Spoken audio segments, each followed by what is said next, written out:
pour le grand écran, pour voir tous les films et pour rêver ensemble, on a tous une bonne raison d'aller au cinéma.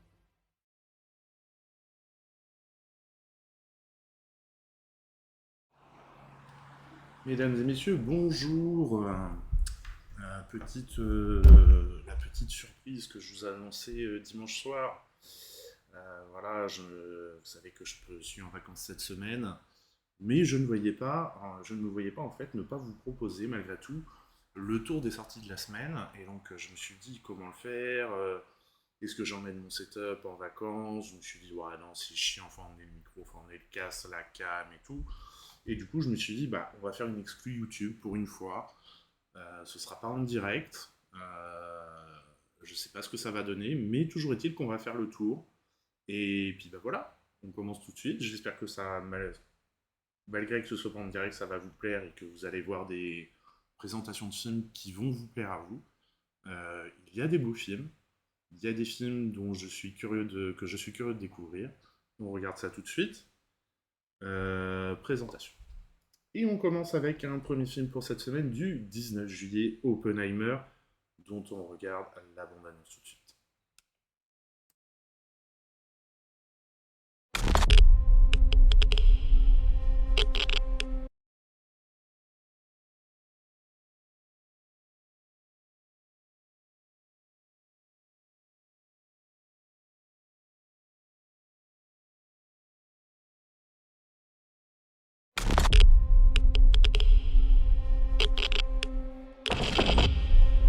This is a national emergency. Detonator charged.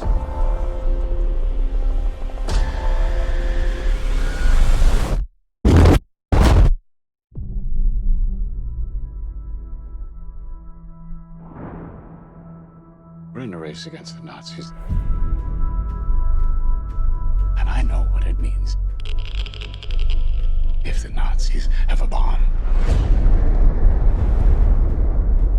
We have a 12-month head start. 18. How could you possibly know that? We've got one hope. All America's industrial might and scientific innovation connected here.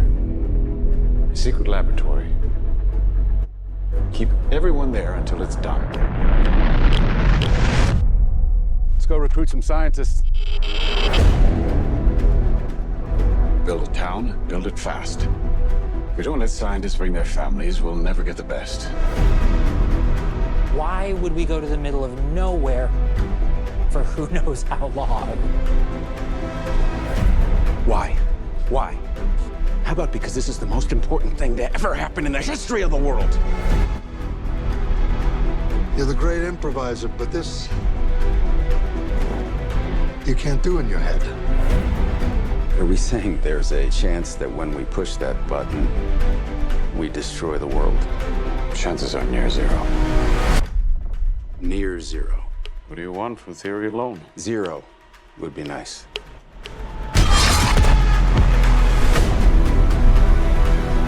This is a matter of life and death. But I can perform this miracle.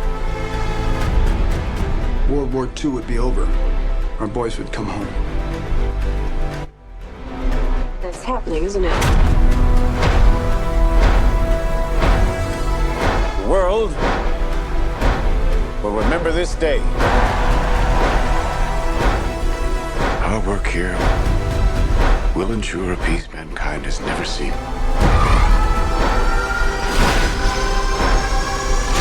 Until somebody builds a bigger one. You are the man who gave them the power to destroy themselves. And the world is not prepared.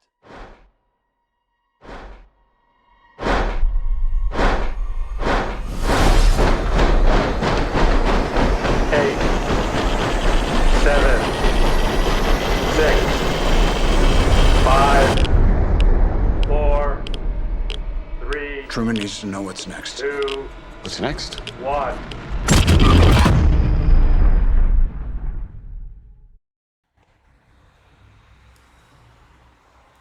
Commence bien hein, pour la mi-juillet, tous les feux d'artifice. Peut-être un petit rapport. Mais en tout cas, moi j'ai vraiment envie de le voir. Attention à la longueur, il fait 3 heures. Donc, regardez bien les horaires dans votre cinéma, en particulier les petits cinémas un peu comme le mien, où on a 2 voire 3 salles. Des films longs comme ça de 3 heures, on peut modifier un peu les horaires classiques. Par exemple, nous, la séance a avancé d'un quart d'heure pour pas qu'on finisse trop tard non plus. Voilà, donc pensez à vérifier les horaires de votre cinéma avant d'aller voir le film et aller faire la vidange aussi avant. Qu'est-ce qu'on nous dit sur le film Oppenheimer, d'après un livre primé, Oppenheimer est basé sur la biologie américaine Prometheus, The Triumph and Tragedy of J. Robert Oppenheimer, écrite par Kay Bird et Martin J. Sherwin, est récompensée d'un prix Pulitzer. Christopher Nolan explique: je voulais plonger le spectateur dans l'esprit et la vie d'un être qui se retrouvait à l'épicentre des plus grandes mutations de l'histoire. Qu'on le veuille ou non, J. Robert Oppenheimer est la personne la plus importante qui ait jamais vécu. Il a façonné le monde dans lequel nous vivons, pour le meilleur et pour le pire, et il faut se plonger dans son parcours pour y croire. Qui pour le rôle titre? Cillian Murphy se glisse dans le costume de Robert Oppenheimer, figure historique majeure considéré comme le père de l'arme nucléaire. J'ai toujours dit à Chris Nolan, en public et en privé, que si j'étais disponible et qu'il me voulait dans un film, je répondrais toujours présent, peu importe l'importance du rôle. Cependant, au fond de moi, secrètement, je mourrais d'envie de jouer un rôle principal pour lui. C'est pas étonnant quand même, parce que bon, il commence à avoir de l'importance, Christopher Nolan. Il est tellement modeste et plein d'autodérision et à sa manière très anglaise, il m'a simplement dit: écoute, j'ai écrit ce scénario qui parle d'Oppenheimer, j'aimerais que tu sois mon Oppenheimer. C'était une journée formidable, il m'a semblé que c'était le bon moment pour endosser une telle responsabilité, et il se trouve que celle-ci était vraiment considérable. Excusez-moi, le café, j'aurais pas dû pendant l'émission, je crois. C'est beaucoup de pression, le personnage était complexe, son traducteur est tellement emblématique, mais je savais que je travaillais avec l'un des plus grands réalisateurs de tous les temps. Je me suis senti en confiance avec Chris Nolan, il a eu un impact profond sur ma vie, tant sur le plan créatif que professionnel. Il m'a proposé des rôles très intéressants, je les ai tous trouvés très stimulants. Oppenheimer possède un budget de 100 millions de dollars, il s'agit toutefois de l'un des films les moins chers de Christopher Nolan, puisque Tenet avait coûté 250 millions de dollars. En même temps, là, il avait acheté un Airbus pour le faire rouler dans des hangars. Bon. L'imagerie numérique lui plaisait pas. Bon, pourquoi pas. Dunkerque 100 millions, Interstellar 165, Batman 250, Inception 160, Dark Knight 185, Le Prestige 40. Oh bah lui c'était rien du tout. Batman Begins 150, Insomnia 46, c'est pareil. Memento 9 millions. 9. Et The Following 6 000 $. Ça c'était son premier film, et là il avait pas de budget, il avait mis l'argent de poche. Acteur fétiche, avec Oppenheimer, Christopher Nolan retrouve Cillian Murphy, d'un de ses acteurs fétiches. Il a ainsi dirigé la star de Peaky Blinders dans la trilogie de Dark Knight, Inception et Dunkerque. Par ailleurs, le metteur en scène collabore de nouveau avec Matt Damon après Interstellar et Kenneth Branagh après Dunkerque et Tenet. Christopher Nolan s'était déjà intéressé à la Seconde Guerre mondiale avec Dunkerque sorti en 2017. Oui, ça c'est l'histoire de dire. Le film contient des séances IMAX tournées en noir et blanc et des images d'une explosion nucléaire que Christopher Nolan est parvenu à recréer sans avoir recours aux effets numériques. Il s'agit ainsi du premier long métrage en noir et blanc à bénéficier de la technologie IMAX. Alors je ne sais pas si vous avez vu tourner les photos, de ce film-là, la copie IMAX de Oppenheimer, elle est énorme, hein. C'est 17 km et 272 kg. C'est stock. Christopher Nolan explique au sujet de l'un des principaux défis techniques du film: recréer Trinity, nom de code du premier essai d'une arme nucléaire réalisé le 16 juin 1945 au Nouveau-Mexique, sans faire appel à des infographies, était un énorme défi à relever. Andrew Jackson, mon superviseur des effets visuels que j'ai engagé très tôt, a étudié les manières dont nous pouvions réaliser une grande partie des éléments visuels du film de façon pratique. De la représentation de la dynamique et de la physique quantique au test, Trinity, en lui-même, en passant par la recréation avec mon équipe de Los Alamos, lieu où a eu lieu l'essai, sur un message du Nouveau-Mexique par un temps merveilleux, il y a eu beaucoup de défis d'ordre pratique. Et oui, parce qu'ils ont reconstruit limite la ville pour tout ça, quoi. La chef décoratrice russe De Jong s'est immergée dans les recherches pendant plusieurs semaines pour mettre au point une esthétique qui soit authentique sans pour autant coller servilement à l'époque. Christopher Nolan l'a poussé à ne pas s'attarder sur d'infimes détails et à aller vers un certain modernisme. Les voitures, téléphones ou autres inventions technologiques n'appartiennent pas forcément à l'époque où se situe l'intrigue. Un choix qui correspondait bien à l'histoire d'un homme qui se projette constamment dans le futur raconté de son point de vue. Chris me répétait sans cesse Russe, je ne cherche pas à faire un documentaire didactique. Cela me faisait du bien d'entendre ça parce que j'étais totalement plongé dans la documentation. Notre méthode consistait surtout à découvrir la réalité d'un décor, à en comprendre les fondements, puis à s'affranchir de sa représentation pour se consacrer au film. Christopher Nolan a engagé de vrais scientifiques pour jouer les figurants. Nous avions besoin que la foule réagisse et improvise. Et ils ont fini par nous donner des discours très concrets sur le moment. C'était très amusant de les écouter. Nous avons tous été sur un tournage avec une bande de figurants et ils pensaient tous plus ou moins à la pause déjeuner. Mais ces gars-là réfléchissaient aux implications géopolitiques des armes nucléaires. Ils en savaient beaucoup sur le sujet. Tu m'étonnes. C'était en fait un excellent rappel de ce que nous devons faire, rester concentrés, rester fidèles à l'histoire et savoir ce que nous faisons. C'est la 4e fois que Christopher Nolan collabore avec le directeur de la photographie Hoyt Van Hoytema qui a signé la lumière d'Interstellar, Tenet et Dunkerque. Il confie « Le plus difficile avec Oppenheimer, c'est que le film se distingue radicalement des autres projets de Chris auxquels j'ai collaboré. Dans Interstellar et Tenet et Dunkerque, on mettait l'accent sur l'action.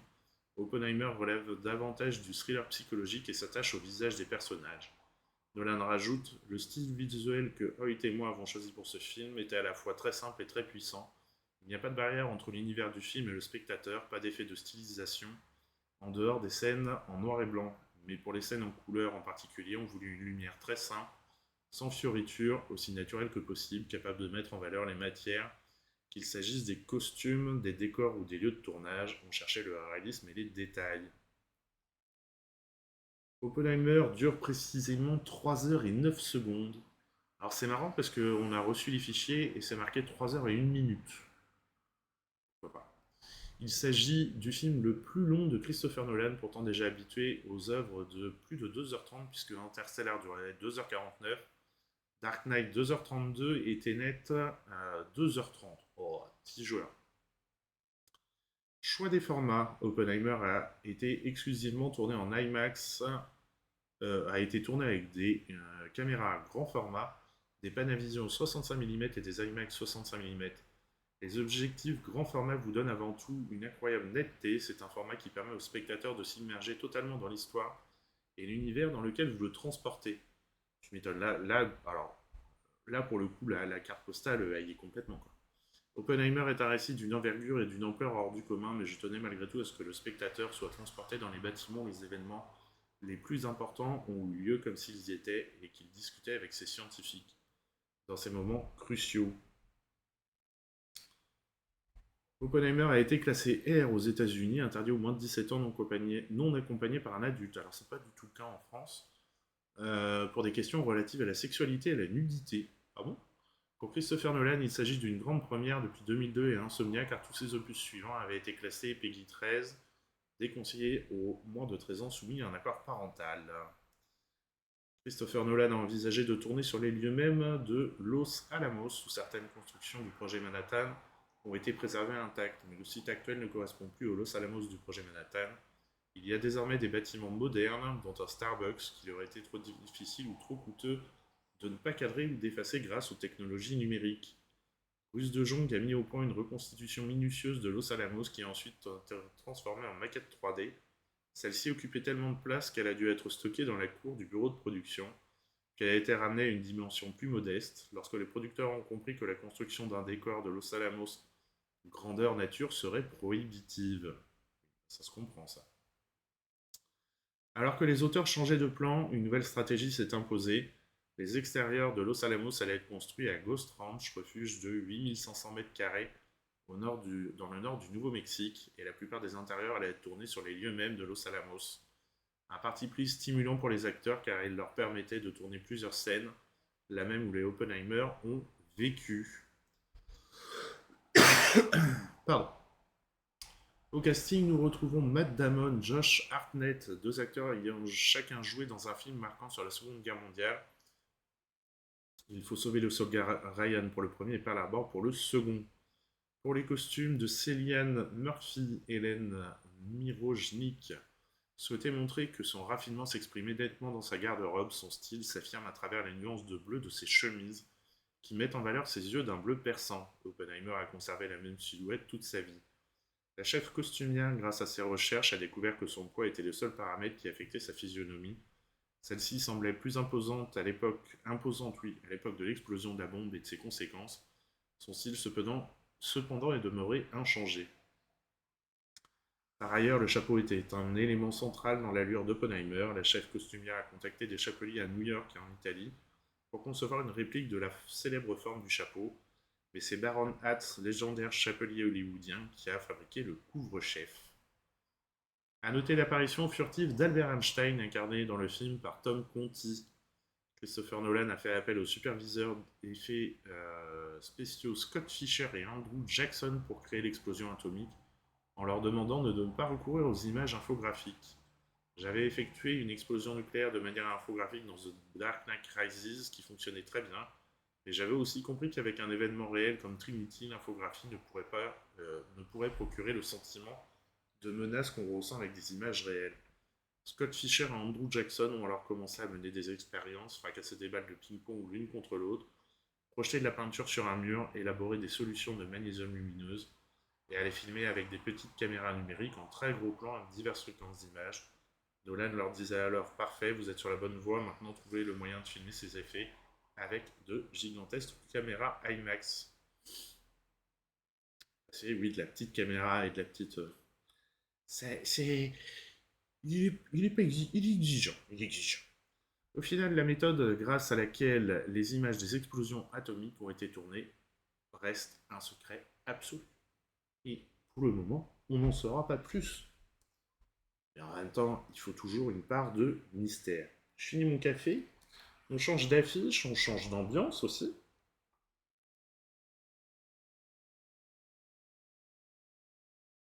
Puisqu'on passe sur Barbie, dont on regarde la bande-annonce tout de suite.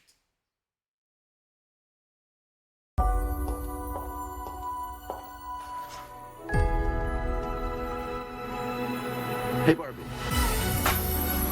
can I come to your house tonight? Sure. I don't have anything big planned, just a giant blowout party with all the Barbies and planned choreography and a bespoke song. You should stop by. So cool. You can find me under the lights, diamonds under my eyes. This is the best day ever. It is the best day ever. So is yesterday, and so is tomorrow, and every day from now until forever. Do you guys ever think about dying? When my heart breaks, Some things have been happening that might be related. when my world shakes, Cold shower, falling off my roof, and my heels are on the ground.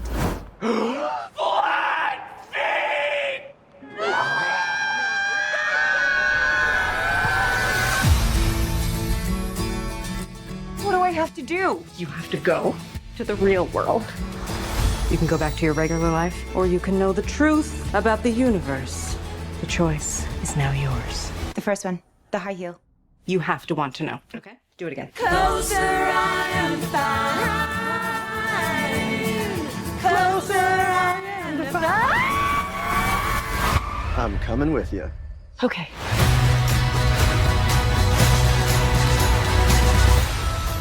Wow, this is the real world. What's going on? Why are these men looking at me? Yeah, they're also staring at me.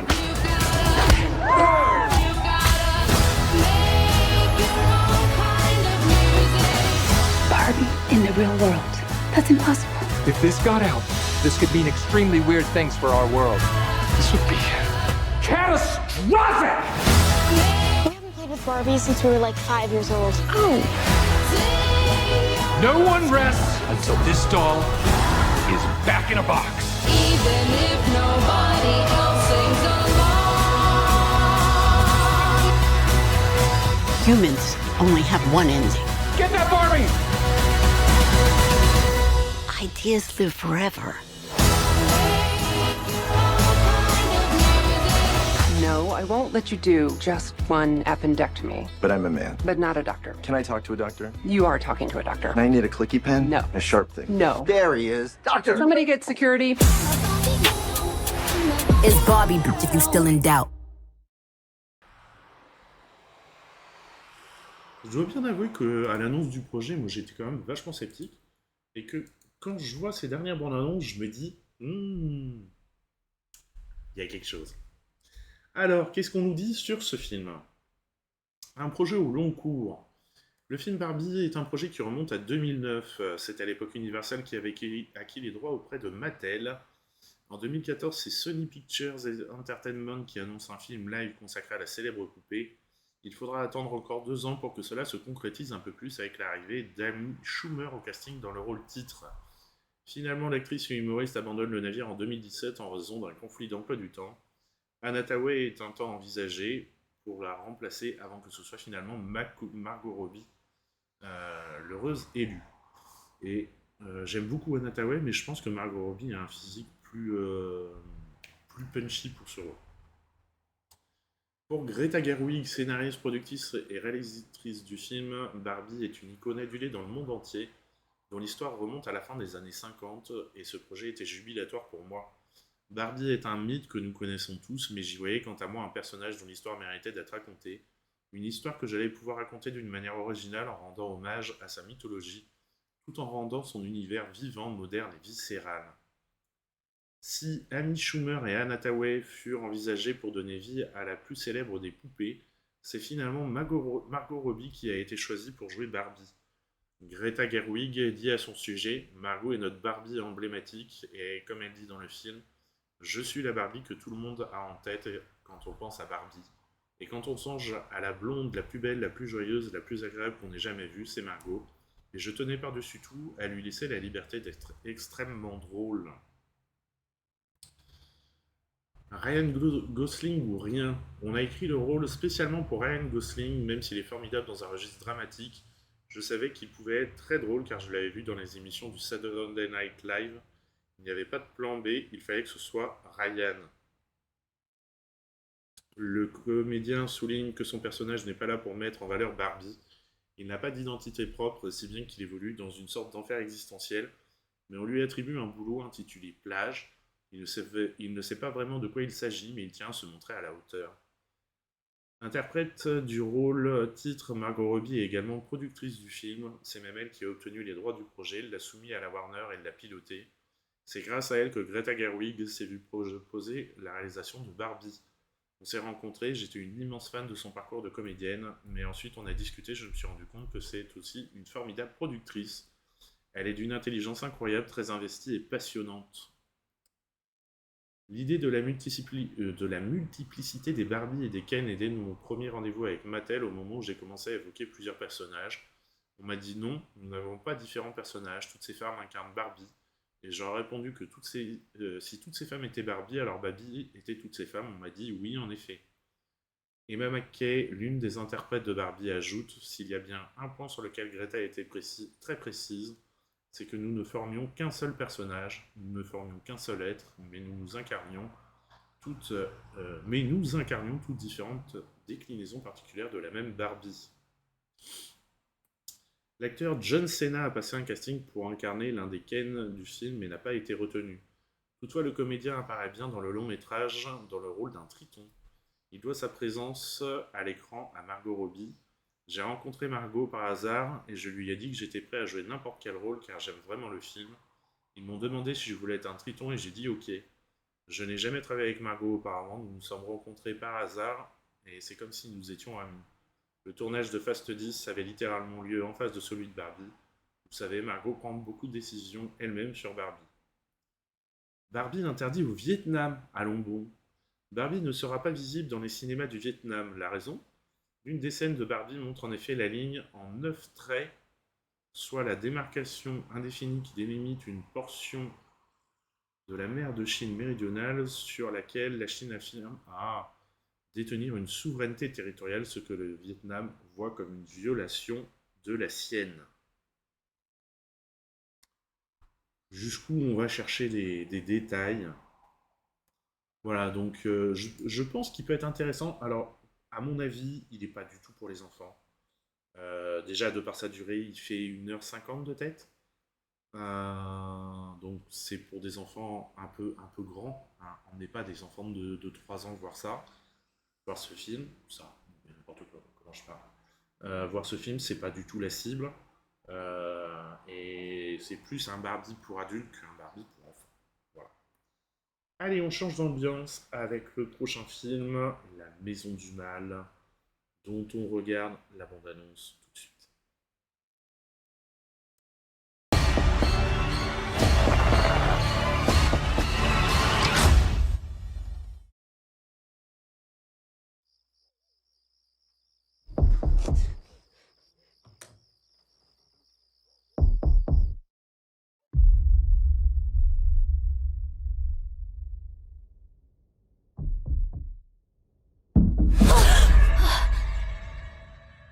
C'est rien, ce n'est qu'un mauvais rêve. Je l'ai encore entendu. Et plus de cauchemars cette nuit. D'accord, champion? Papa! Ça devient ridicule. C'est une vieille maison. Il y a forcément des bruits pendant la nuit. C'est Peter qui a dessiné ça? Oui, il va bien. Peter a une imagination débordante. Plus de cauchemars, d'accord? D'accord. C'est bien. En fait, j'aurais bien aimé pouvoir parler avec quelqu'un de toutes les choses qui se sont passées dans la maison.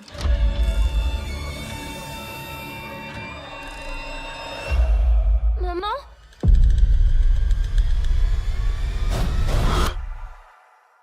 Maman?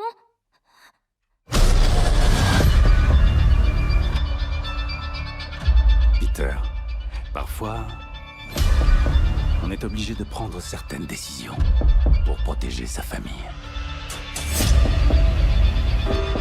Qu'est-ce que c'est? Les petits coups. Peter! Peter! Ça suffit! Ça suffit! Il n'y a aucun bruit, Peter.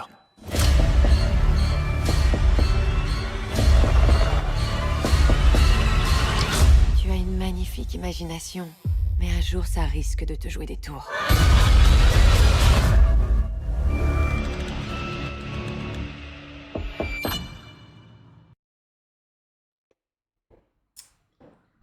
Voilà pour la présentation de La Maison du Mal. Alors, l'heure de l'enregistrement, les secrets de tournage n'avaient pas été partagés, donc malheureusement, je ne pourrais pas vous en dire plus, à part que c'est les producteurs de ça, et que généralement, ils ont plutôt bien choisi leur film jusque-là, donc bon, pourquoi ne pas leur faire confiance à nous? Si vous aimez, bien entendu, le film de Jean, j'ai pas fait gaffe, attendez qu'on vérifie quand même, mais il doit y avoir une interdiction qui traîne. La Maison du Mal, il est interdit au moins de 12 ans avec avertissement quand même, donc on rappelle, interdit au moins de 12 ans. C'est interdiction complète, qu'il y ait avertissement ou pas. Si vous avez moins de 12 ans, même accompagné, vous ne pourrez pas rentrer dans la salle de cinéma. La salle de cinéma est en droit de vous demander un justificatif d'identité, pas forcément une pièce d'identité, mais un justificatif d'identité. Donc quelque chose où il y a votre nom, votre photo et votre date de naissance, que ce soit une carte de transport, une carte de restaurant, scolaire. Mais voilà, et si jamais le cinéma a un doute sur votre âge et que vous n'êtes pas en mesure de justifier votre âge, le cinéma peut vous refuser l'entrée, a tout à fait le droit de le faire, puisqu'autrement, il s'expose à des amendes, et sachez que votre famille aussi peut être soumise à amende. Donc on ne rigole pas avec ça. Voilà. Allez, film suivant. Grosse ambiance aussi. Un film qui a été présenté à Cannes et qui a reçu le prix du jury. L'émeute, distribué par Ad Vitam, dont on regarde la bande-annonce. وجدت سبركنا لما في بريدة صحيحة ودور ولي قلت لي يا عم الله يهديك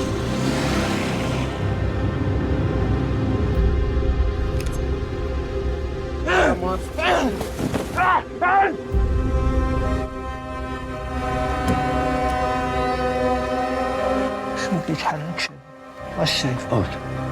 قتلتي السيد صاحبي، قلبتي لنا على فاخر من قلبتي لنا على حيد عليا الخرا من هنا قبل ما يطلع البجر اللي بغى يدير امو يغبر.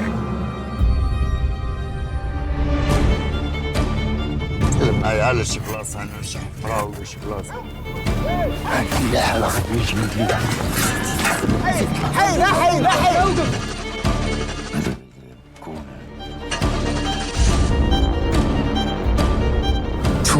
شنو عندكم اللور؟ والوش.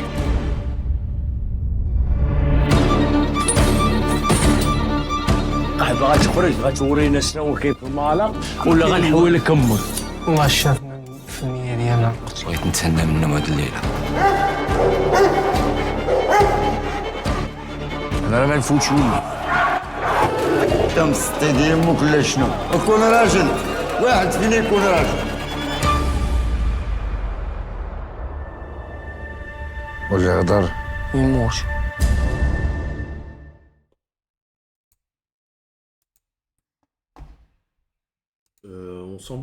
On sent bien l'ambiance quand même, hein. Je vous cache pas que... Alors, qu'est-ce qu'on nous dit sur le film? Donc, comme je vous l'ai dit, a obtenu le prix du grand jury dans la section Un certain regard au Festival de Cannes 2023. L'émeute est le premier long métrage de Kamal Lazrak. Né et ayant grandi au Maroc, il est arrivé à Paris à 18 ans pour faire des études de droit et de sciences politiques. Il a alors découvert certains films qui ont été un déclic, comme Sonate d'automne d'Ingmar Bergman. Le metteur en scène précise: ensuite j'ai découvert des films plus proches de ce que je fais maintenant, le néo-réalisme italien, les films de Ken Loach, le cinéma américain des années 70. J'ai ensuite passé le concours de la FEMIS, qui est la plus grosse école de cinéma de France, école où j'ai vraiment commencé à faire des films. Dans le contexte de la scolarité, on faisait des exercices très encadrés, ce qui permettait d'expérimenter beaucoup de choses. C'est là que j'ai commencé à aimer travailler avec des acteurs non professionnels. Dans l'émeute, il n'y a quasiment que des acteurs non professionnels, tout comme dans le film d'études de Kamal Lazrak Drari, tourné à Casablanca. Le réalisateur explique: travailler avec de non professionnels procure beaucoup de liberté, de souplesse, d'adaptabilité. Non, j'aurais pensé le contraire. Je n'avais pas envie de faire un cinéma où il faut attendre 2 heures pour que la lumière soit parfaite. J'ai réalisé un second court-métrage de 30 minutes, Moule le Kleb, l'homme au chien, qui se passait au cours d'une seule nuit, dans le milieu des combats de chiens. C'est ce cours qui m'a amené vers l'émeute, dans le prolongement du même univers. Si l'émeute n'est pas une franche comédie. Ah bon? J'avais pas remarqué. Il comporte une ironie souterraine. Kamal Lazrak y a ainsi injecté du burlesque et une dimension absurde. Le cinéaste confie: j'avais en tête la figure de Sisyphe et de son rocher, mais c'est vrai que mon intention n'était pas d'aller vers de la pure comédie ou le pur burlesque. Quand on circule dans les marges de Casablanca la nuit, cette dimension burlesque est très présente. Les gens sont souvent de véritables personnages qui cabotinent. Je pense que le burlesque du film vient plus de cet aspect documentaire que d'une intention de ma part d'appuyer cette dimension. Mon rapport à Casablanca a beaucoup nourri mon écriture. Kamal Lazrak connaissait le directeur de la photographie Amin Berrada de la FEMIS. La première chose que le metteur en scène lui a dit pour l'émeute, c'est que la technique ne devait pas écraser les acteurs. Pour chaque séquence, on a pris le temps de mettre en place un éclairage pour que les acteurs et les équipes puissent évoluer librement quasi à 360 degrés.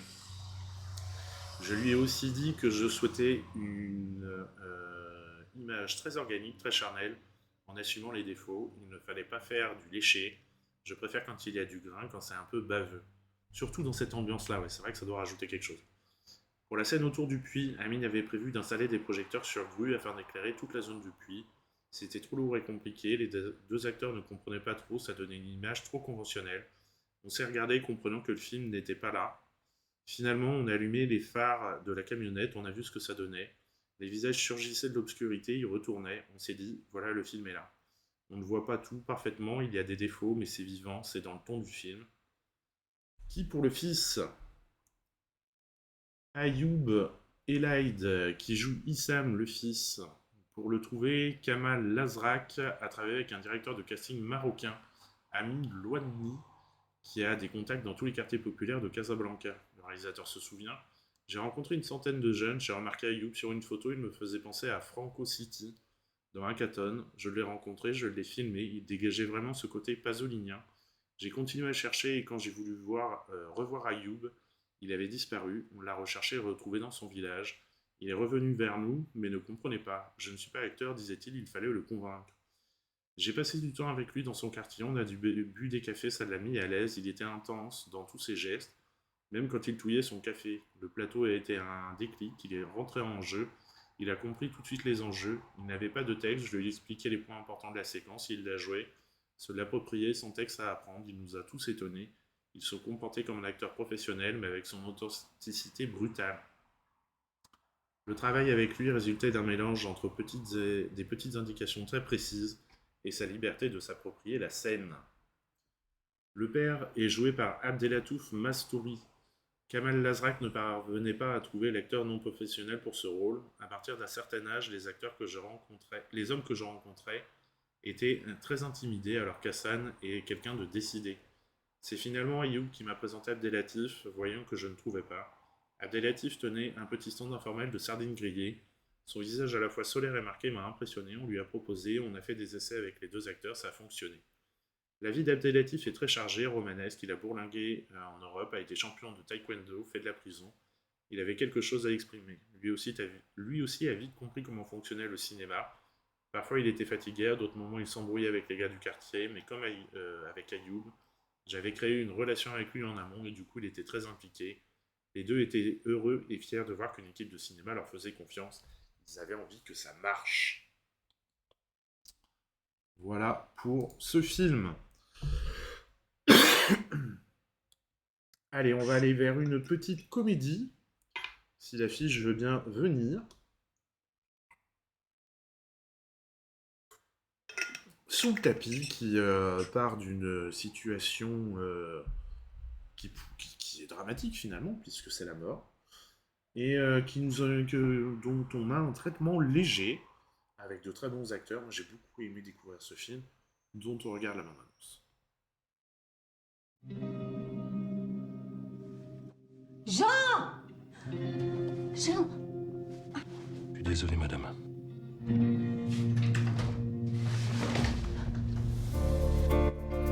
Maman, papa, on est arrivé là. Je te présente Mathieu, donc. T'es un grand sportif, hein? Attends! Oh, ma chérie! Salut, mamie! Maman. Vous en voulez, Marc? Non, c'est pas Marc, c'est Mathieu. Ah, pardon, Mathieu. Non, merci, je vais rester à l'eau, j'ai compète demain. Tu vois si papa est réveillé? Il dort. Reste assis, s'il te plaît. Vous allez où? On va faire l'amour. Ah. T'es qui? Tu dis qu'il est où, ce monsieur? Il a reçu son nom. C'est lui? Maman! Explique-nous. C'est pas possible, je comprends pas, je comprends rien. C'est interdit d'être là. Bah pourquoi c'est interdit? Au contraire. T'aimerais bien, toi, qu'on te laisse toute seule. Mais il est où, mon père? On l'a laissé. Votre mère a changé la vie.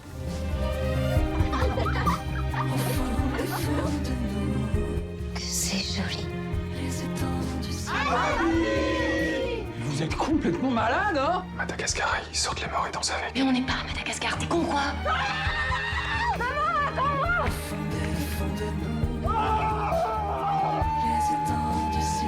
Souriez! Complètement par jour.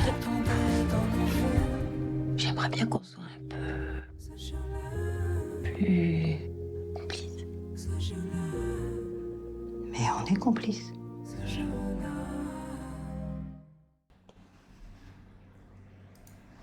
Voilà. Vous comprenez pourquoi je disais la situation de départ est un peu barrée. Et c'est vrai qu'on passe, malgré tout, on pourrait penser que c'est complètement plombant, mais pas du tout. C'est vraiment assumé qu'une comédie. Donc, moi, j'ai passé un bon moment. J'ai eu des bons rires. Donc, voilà. C'est original pour une fois. Ça change. Alors, derrière la caméra, sous le tapis, le premier long métrage de l'actrice Camille Japy. Pour celle-ci, passer derrière la caméra s'est fait de façon organique, c'était le moment. Je ne saurais le dire autrement, une évidence. En apparence, un concours de circonstances en profondeur, une autorisation enfin à sortir de ma place d'actrice. Sa rencontre avec la productrice Isabelle Grella lui a permis d'écrire et réaliser un court-métrage avant de s'atteler à ce premier long. Sous le tapis s'inscrit dans le sillon du court-métrage de Camille Japy, Petite fille, qui raconte le parcours d'une femme qui refuse d'enterrer sa mère, contre la volonté de sa fille et de sa petite-fille. Cette fois-ci, il s'agit d'une femme qui dissimule la mort de son époux à ses enfants et petits-enfants. La réalisatrice a voulu approfondir les thèmes du deuil et des lieux familiaux, de la force réparatrice de l'amour et du dire. Soudain, le drame d'une mort se transforme en une chance à saisir pour se réparer, vivre mieux dans un nouvel équilibre, autrement, explique Camille Japy. Sous le tapis mêle le burlesque au drame, j'aime le mélange des genres, que les émotions contradictoires coexistent, déclare la réalisatrice. Les moments de gravité sont sans arrêt balayés par des moments de comédie et vice-versa, afin que le spectateur moustique lâche prise et se laisse aller à la sensation, à son émotion. À mon sens, le comique et le tragique se côtoient à chaque instant dans l'existence de manière inattendue. Le chagrin et la joie s'entrechoquent comme la vie et la mort qui sont intrinsèquement liés. Odile est interprétée par Ariane Ascaride, dont la réalisatrice salue la force, la fragilité, la drôlerie et l'humanité. Ariane, c'est une terrienne, elle est dans la vie, elle habite son corps, c'est mieux. J'ai aimé filmer son visage qui se transforme sans arrêt, tout le monde peut s'identifier à elle, et c'est une bosseuse. Ariane a lu le scénario en une journée, m'a appelé dès le lendemain. Je ne vous connais pas, m'a-t-elle dit, mais c'est oui, vous me faites un cadeau magnifique. La maison est un personnage à part entière de Sous le tapis. J'avais imaginé une maison au fin fond de l'Italie, au milieu des champs, révèle Camille Japy. Finalement, la chef décoratrice a déniché une bâtisse à Châtenay-Malabry. La réalisatrice développe un miracle, quoique toute délabrée, elle était entourée d'un parc magnifique, complètement sauvage. On avait peu d'argent mais beaucoup d'idées, l'équipe déco a fait des merveilles, c'était exactement la maison que j'avais écrite. C'est M qui a signé la musique du film. J'ai eu la chance qu'ils me disent oui.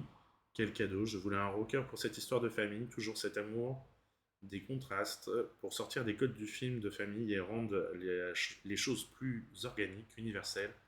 Mathieu est un immense artiste, puissant. Sa musique est si puissante et généreuse, il a visionné le film, il a tout compris instantanément, relate la réalisatrice. Voilà pour ce film que je vous conseille vraiment. Film suivant, alors là on va tomber dans quelque chose d'un peu plus dramatique avec Les Ombres persanes, dont on regarde la bande-annonce.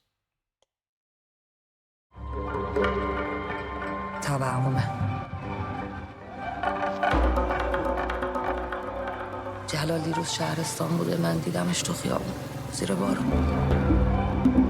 اضطرابات بیشتر شدن؟ بحث اضطراب نیست. من با چشم خودم دیدمش. دروغ نمیگم. آقا محسن طوری شده؟ محسن کیه؟ شما از شوهرتون عکس دارین؟ نه شبیه ما نیستن. کپ ما.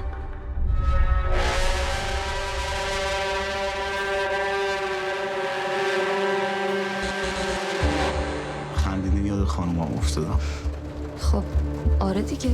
نه آخه الان دیگه اینجوری نیست خندش.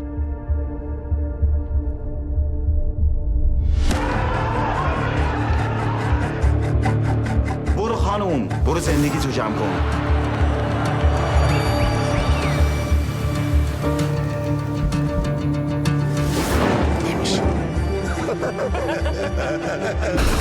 محسن شما دوتا خیلی به من رسید.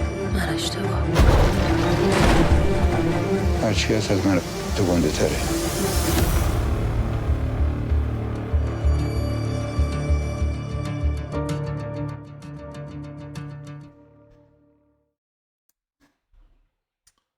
Voilà pour cette bande-annonce. Alors, qu'est-ce qu'on nous dit sur le film? Tac.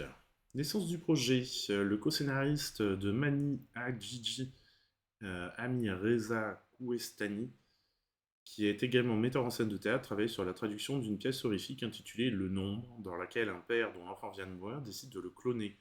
Mais il découvre que son fils a été dupliqué plus d'une centaine de fois. Le réalisateur a alors commencé à se dire que cette pièce fera un bon sujet de scénario, il se rappelle. La dimension politique du sujet m'intéressait particulièrement puisqu'il y est question de biologie, d'éthique et de questions existentielles sur ce qui façonne notre identité.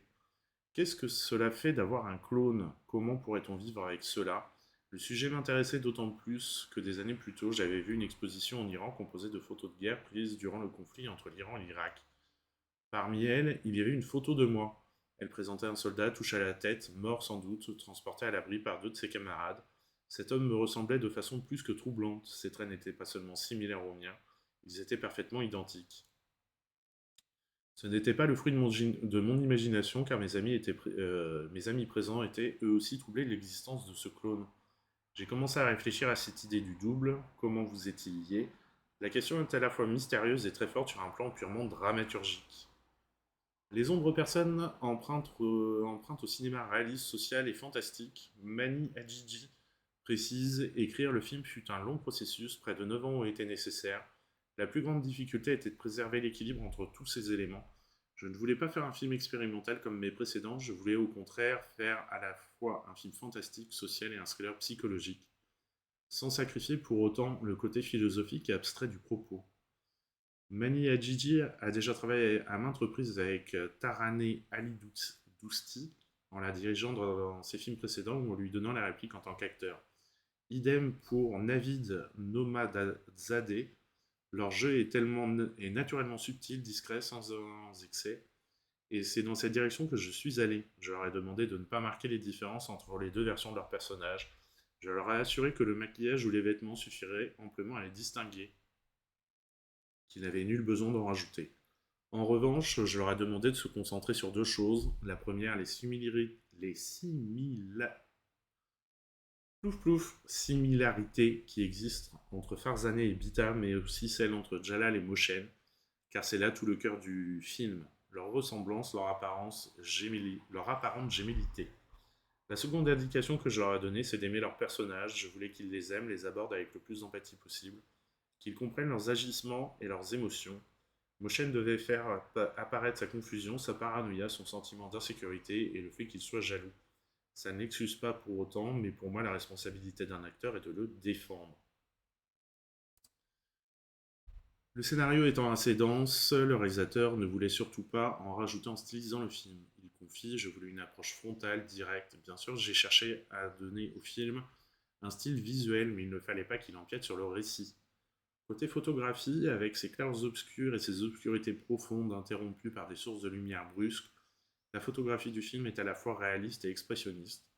Mani Hadjidji explique « C'est la première fois que je travaillais avec Morteza Nafaji, qui est par ailleurs un remarquable directeur de la photographie avec un véritable sens artistique. Toujours très enthousiaste à l'idée de rendre le film encore plus sombre, chaque jour il me demandait la permission d'opacifier encore un peu plus l'image, et chaque jour je lui répondais positivement. Nous avons continué dans cette voie lors de la post-production, les nouvelles technologies numériques permettent cela, d'être à la fois dans une image entièrement noire et pourtant subtile, nuancée, porteuse d'une signification narrative. La pluie comme personnage. La pluie est un personnage à part entière du film. Mani Hadjidji raconte « Nous en étions à la phase de pré-production et de répétition. Le projet était vraiment très avancé, pourtant il me semblait qu'il manquait un élément au scénario, que quelque chose ne fonctionnait pas, et que l'ensemble manquait de force. À ce moment-là, le seul problème du film était incarné par la rencontre de ces 2 couples, identiques et les conséquences qui en dérivent. Mais autour d'eux, tout semblait se dérouler normalement. C'est ainsi qu'est née l'idée de cette pluie battante torrentielle, comme si le cœur de l'histoire n'était qu'une infime conséquence collatérale d'un problème beaucoup plus grand. Comme si l'univers tout entier était déréglé, subitement le film allait dans une autre dimension. Pourquoi pleut-il tout le temps? D'où vient ce déluge? On m'a demandé un jour si la pluie aurait pu s'arrêter à la mort de Jalal et Bita. Mais non, le dérèglement est bien plus grand que cela. Il dépasse les enjeux de cette seule histoire. Ça met l'ambiance, hein. Et fou.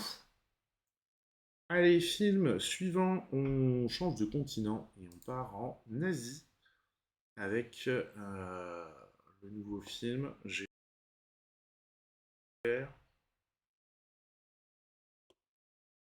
nouveau film de Hong Sang-soo, qui est productif, hein, parce que je crois que c'est le 2e film de lui que je présente cette année, et dont on regarde la bande-annonce tout de suite. 사는 게 너무 짧아. 너무너무 짧아. 그러니까 너희도 너무 걱정하지 말고. 그래서 배우를 하겠다고 했다면서? 네, 그렇게 마음먹고 있습니다. 뭘 물어볼 거는 있고.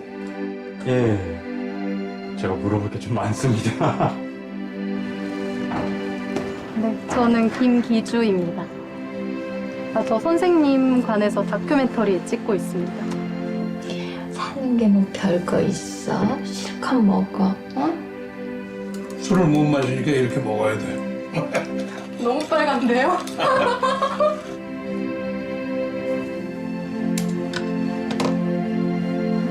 좋은 말씀이시네요. 자신에게 솔직해져야 한다는 말씀.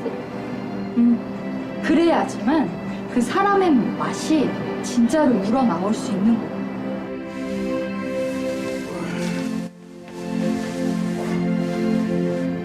아주 금방 끝나. 그러니까 그 사이를 뭘로 채울 것만 생각해. 가위바위보! 가위바위보! 네. 자, 둘이 가위바위보. 네. Voilà pour cette présentation d'un film qui est, comme beaucoup de films de Hong Sang-soo, mais j'ai l'impression que ça le devient de plus en plus. Il se fait des films très philosophiques. Et alors, attention, il est assez lent. Sachez-le, mais voilà. Film qui est, somme toute, assez sympathique et qui pose plein de questions. Ça... Alors, je sais plus quel âge il a, Hong Sang-soo, voyons voir. Mais j'ai l'impression qu'il se pose, 62 ans. Il commence à se poser quand même beaucoup de questions sur la vie, sur la mort et tout au travers de ses films. Bon, c'est... voilà. Alors, Cannes 2023, ce film a été présenté à la quinzaine des réalisateurs au Festival de Cannes. Un film qui a du chat. Pour la première fois chez Hong Sang-soo, le chat occupe un rôle central dans un film. Après des incursions dans Hotel by the River et La femme qui s'est enfuie, j'ai voulu inclure la présence de chats dans ces deux films car ils font partie de mon expérience du monde. Et quand j'écris le matin, l'idée me vient d'inclure le chat car il appartient à la propriétaire de l'appartement dans lequel je tourne. Et donc j'ai déjà passé du temps avec eux sur le tournage. J'écris en m'attendant à ce que les choses ne se passent pas comme prévu, concernant l'évolution du chat dans l'espace du cadre. Mais pour ces deux films, les chats ont miraculeusement fait exactement ce que j'attendais d'eux, donc je les en remercie. Le titre coréen cache d'ailleurs un double sens en lien avec le chat. Il peut aussi, être aussi bien traduit par Notre jour que par Le jour de nous, qui n'est autre que le nom du chat. Multicasquette. Depuis plusieurs années, Hong Sang-soo ne se contente pas d'écrire et de mettre en scène. Il occupe de plus en plus de postes sur ses films, de chef-monteur à directeur de la photographie, en passant par ingénieur du son et chef décorateur. Alors, dans ce film-là, et sur les précédents, c'est de plus en plus facile, puisque c'est quasiment des huis clos. Là, il doit y avoir 2 décors et une rue. Donc ça reste peut-être plus facile à gérer ces tâches multiples. J'avais ce désir-là aussi, probablement inconscient, de faire des films de la manière la plus légère possible. De film en film, j'ai acquis des compétences techniques, d'abord le montage, le son et enfin la photographie. Aujourd'hui, c'est pour moi important de pouvoir relier toutes les facettes de la production en étant moi-même le lien entre tous ces postes. Voilà pour ce film. On passe ensuite à Paula. Film de genre, ambiance, ouais, très particulier avec l'acteur dont j'ai oublié le nom. Attendez, je vous sors ça de suite. Finnegan Oldfield. Je pense pas qu'on... Enfin, moi, j'ai pas l'habitude de le voir dans ce type de rôle. J'étais un peu sceptique quand le distributeur m'a parlé du film, et il cartonne, hein. Il est carrément flippant, ce monsieur. On regarde la bande-annonce.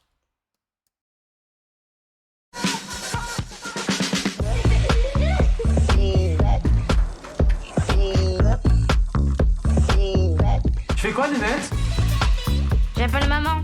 Bonjour, vous êtes sur le répondeur d'Annabelle. Je veux pas que tu te fasses du souci, ma nénette. Moi, je voudrais avaler tous tes soucis. Oh, la maison Kinder! Mais non! J'ai loué la maison pendant 2 mois. On passe l'été ici.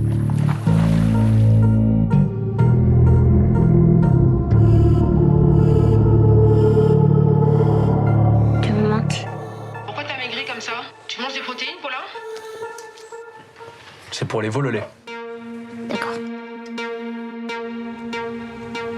J'ai décidé de déscolariser ma fille parce qu'elle a besoin d'un accompagnement particulier. Pour quelques mois, on s'est dit que ça pouvait être une très belle aventure.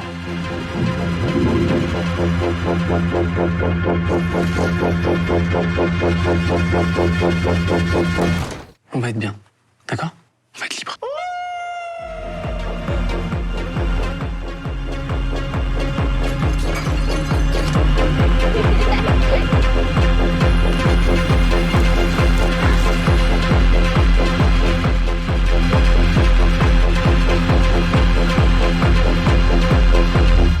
Alors pas de tristesse, je te promets. D'accord.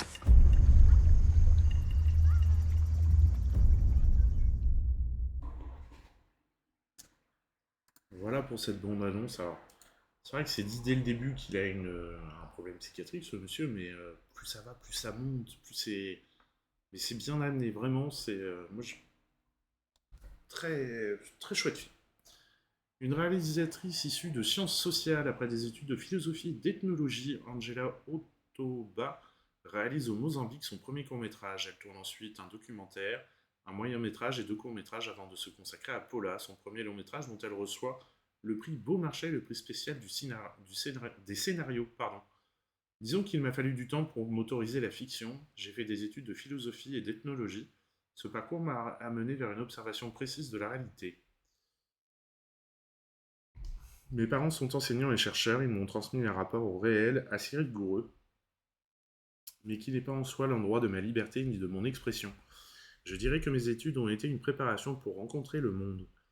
La fiction, je l'ai longtemps pratiquée, cachée dans la marge. Dès l'enfance, j'avais des cahiers d'histoire et de poèmes où je mets les textes et images. Pour moi, la fiction, ça a été une façon presque plus intime de parler de l'intime. En le détournant, cela permet des focus, comme lorsqu'on travaille l'étalonnage, le réel est gris. On va accentuer les contrastes, faire ressortir une couleur, en atténuer une autre. Le casting a été long. Angela Otoba a rencontré au moins une centaine de petites filles. La cinéaste se rappelle pourquoi elle a choisi Aline Hélène Boudon dans la peau du rôle-titre. On nous élève en nous demandant d'être mignonnes, et beaucoup de celles qui veulent faire du cinéma reproduisent ce rapport de séduction devant la caméra. Ce qui m'a plu chez Aline, c'est sa méconnaissance de cette logique. Pour créer une proximité avec Finnegan, je leur ai demandé de prendre des cours de cirque pendant 2 mois ensemble, au bois de Vincennes. Ils apprenaient des tours, ils la portaient, je n'ai pas fait trop de répétitions, il fallait limiter cette complicité. Mais elle s'est presque cassée d'elle-même quand Aline a vu Finnegan maquillée. On a fait des essais en fonction de l'évolution de son état, on l'a blanchi, cerné. Alice est aussi tombée sur un extrait du scénario avec des didascalies qui le décrivaient comme menaçant. Elle a projeté tout ça et s'est mise à distance presque trop. Ça a beaucoup servi le film, même si c'était dur pour lui. Jeune acteur chevronné, Finnegan Oldfield apporte une juvénilité inattendue à son personnage. Il était en effet très important pour Angela Otoba qu'il apparaisse de manière sympathique au début. Mais même à la fin, quand il décide d'être sympathique, elle précise qu'il soit beau, aussi pas dans le cliché du vieux pédophile, c'est tellement important de rappeler qu'il y a parmi les prédateurs des hommes beaux et séduisants. Finnegan avait une simplicité, une sympathie que je trouve intéressante à casser, et sur laquelle nous avons basé le travail, partir de ce qui dégage naturellement pour le défaire, le salir, faire saillir une toxicité. Chaque projet de Angela Otoba commence avec des images à la manière de tableaux dans lesquels elle déploie des personnages. Très tôt, elle a vu la maison, la forêt et l'appartement. Les visions sont si nettes dans mon esprit que je ne suis jamais inquiète de les fabriquer. Je trouve toujours une façon de plier le réel pour que l'image y entre. C'est aussi pour cela que le film ne s'ancre jamais dans un lieu précis. Il vient d'un territoire imaginaire des contes. La maison est un piège, comme celle de Hansel et Gretel. Le joueur de flûte de Hamelin, avec cette idée de charmer jusqu'à la mort, était aussi une de mes références d'écriture. Ces marqueurs imaginaires donnent souvent au récit la forme de souvenirs reconstitués. Quand un enfant se souvient d'un lieu, les proportions, les couleurs ne sont pas les mêmes, la temporalité non plus. On ne sait pas combien de temps il reste dans cette maison, quelques semaines, 6 mois. Dans la réalité, nous avons tourné sur 4 semaines en Corrèze, mais dans différentes forêts, des feuilles très vertes, des forêts de sapins très sèches, sans sous-bois, pour suggérer l'hiver, un mouvement vers le glacé, l'épure. Voilà ce qu'on nous dit sur le film. Allez, on passe au film suivant qui est un documentaire. qui s'appelle Katie Blues et dont on regarde la bande-annonce. This is 96.9 FM, KMRD LP, Madrid, New Mexico. Thank you so much for tuning in on this beautiful day. I'm a dirty Yankee. Where? New York. Really? I know I was on my way to San Francisco and I never made it any further. Action. Hi, we are here at Chime Time Live in Pearl River, New York. Here, let's go to Paul McCartney. You know, and I talk about my student loans. Sometimes people ask me what I went to school for, and I tell them, and they laugh, and they're like, well, of course you can't pay it off. It sucks being 29 years old. Have you ever wanted to do an audition for a Broadway play or whatever? Well, I have, and I showed up, and I couldn't do anything right. Hi, my name is Katie. I saw you were hiring on Craigslist. I'm excited. This is something that I really want to do, so I have no problem in my spare time knowing a song when I walk in here. I'm gonna play you some music today. Not like I normally do. I'm gonna play you some of my own music. You ready? Ready. Okay. I quit the bottle, buddy. Didn't quit me. I quit the bottle, buddy. Didn't quit me. I quit the bottle, buddy. Didn't quit me. No, no. Na, na, na, na, na, na, na, na.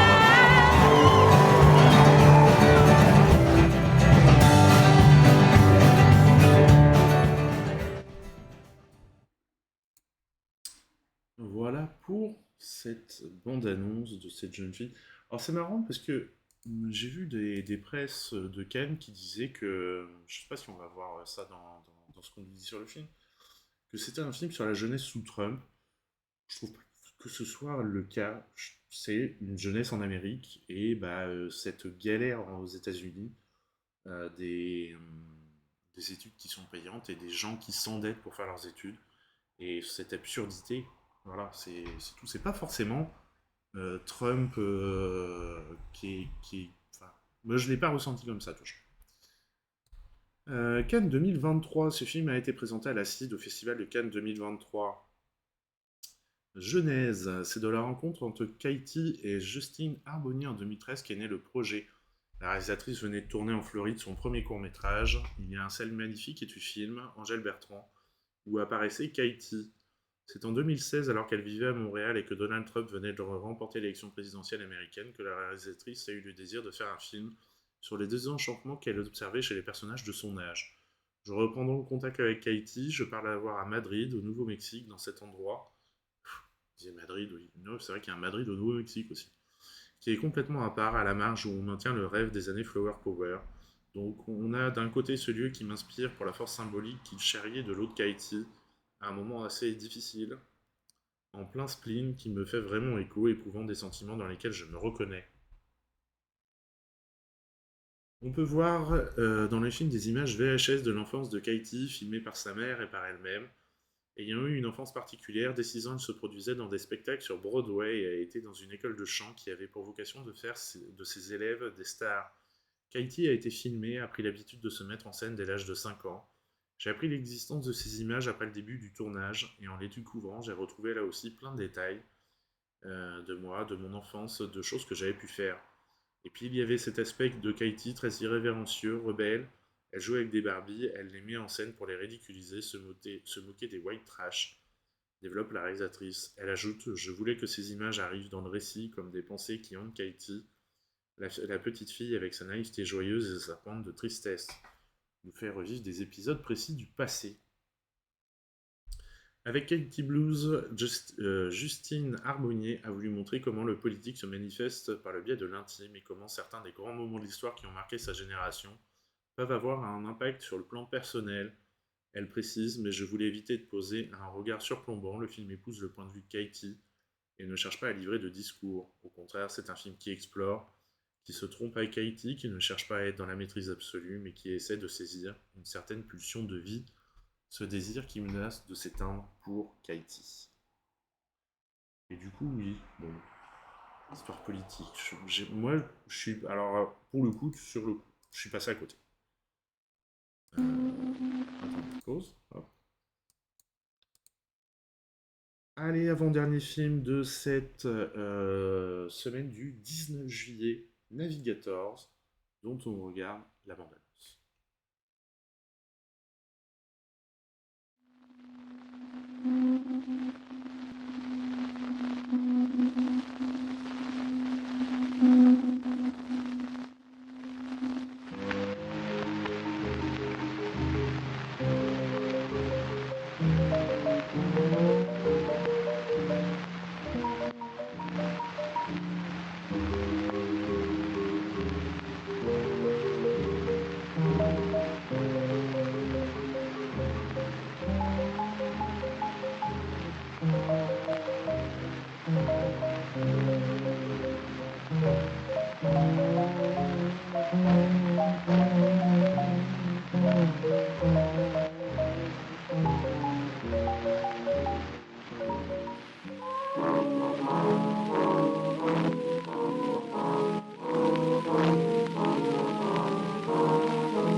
Je sais pas ce que vous en pensez, mais moi j'ai pas tout bien compris grâce à la bande-annonce quand même. Hein.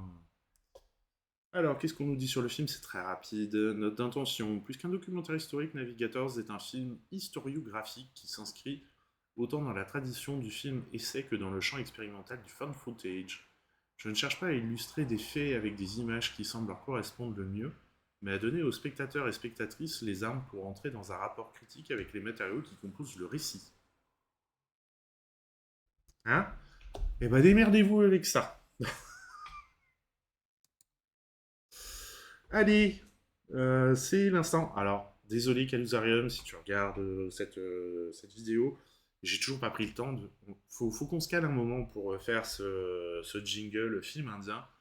Mais on en a un cette semaine qui s'appelle Kolai. Voilà. Dont on regarde la bande-annonce tout de suite. C'est l'instant Bollywood, mesdames et messieurs. C'est parti.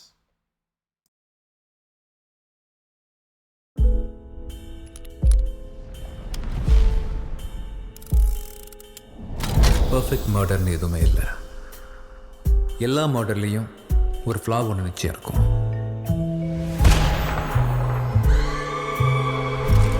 இந்தியாவின் பிரபல மாடல் லைலா என்கின்ற இளம்பெண் பூட்டியிருந்த வீட்டிற்குள் மர்மமான முறையில் கொலை செய்யப்பட்டுள்ளார்.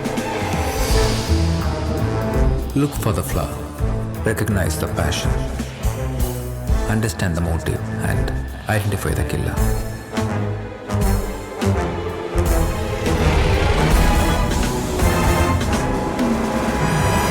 கேஸ் கொஞ்சம் காம்ப்ளிகேட்டடா இருக்கிற மாதிரி தெரியுது. பின்னால இருந்து கழுத்து நெரிக்கப்பட்டிருக்கா. இன்னும் ஒரு வாரத்தில் கேஸை முடிக்கணும். நீங்க என்ன எப்படி தான் கேட்டாலும் எனக்கும் அந்த கொலைக்கும் எந்த சம்பந்தமும் இல்லை. கோஆப்ரேட் பண்றேன்னு மட்டும் சொல்லுங்க, பெரிய ஸ்டார் ஆக்கி காட்டுறேன். பொண்ணு உயிரோட கடைசியா பார்த்தது யார்? அந்த பொண்ணோட பாய் ஃப்ரெண்ட் சதீஷ் தான். எல்லாரும் உன்னை பத்தி தான் பேசிட்டு இருக்காங்க. இவன் தான் நம்ம தேடுற அந்த ரெண்டாவது ஆளா? நல்லா யோசி. இங்க 2 பேர் இருந்திருக்காங்க. ஒருத்தன் கொலை செஞ்சவன், இன்னொருத்தன் கொலையை பார்த்தவன். இப்போதான் சந்தியா கேஸ் இன்ட்ரெஸ்டிங்காக மாறுது.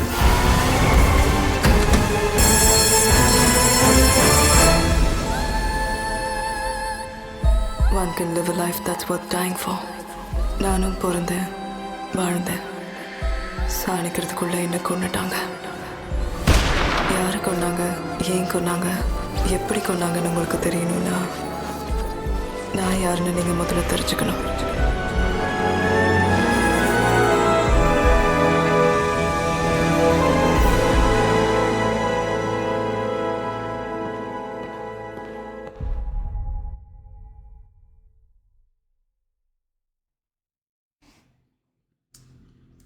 Voilà pour la présentation de ce dernier film. J'avoue que l'exercice a été assez particulier. Parce que d'habitude je fais ça en direct. Mais bon, je voulais quand même que vous puissiez avoir le tour des sorties de la semaine. J'espère que cette vidéo sera un bon remplacement des directs que je fais d'habitude. Si jamais vous découvrez cette vidéo sur YouTube, sachez que vous pouvez retrouver les directs tous les mercredis sur notre chaîne, sur ma chaîne Twitch, www.twitch.tv/silverciné. Vous avez de toute façon le lien en dessous là, dans le résumé. Alors c'est vrai que ça fait curieux parce que non, c'est comme ça. Là, normalement, vous avez le chat et je mets les replays sur YouTube. Et vous voyez que ça discute, là ça discute pas, et d'ailleurs c'est marrant parce que de temps en temps je regardais un petit peu voir si ça bougeait dans le chat, mais non, pas du tout. Voilà, mesdames et messieurs, j'espère qu'il y a des films qui vous ont plu sur cette semaine, enfin, des présentations de films qui vous ont plu et que ça va vous donner envie d'aller en voir. Moi j'avoue que si on fait un top 3 des films que j'attends, vus et pas vus, parce que Oppenheimer et Barbie, je les ai pas vus, et où je suis vraiment hypé de les voir, donc Oppenheimer, Barbie, et en numéro 3, avec un numéro 3, qu'est-ce que je mettrais comme numéro 3 ? Je mettrais Paula. Et si on fait un top 3 des films que j'ai vus,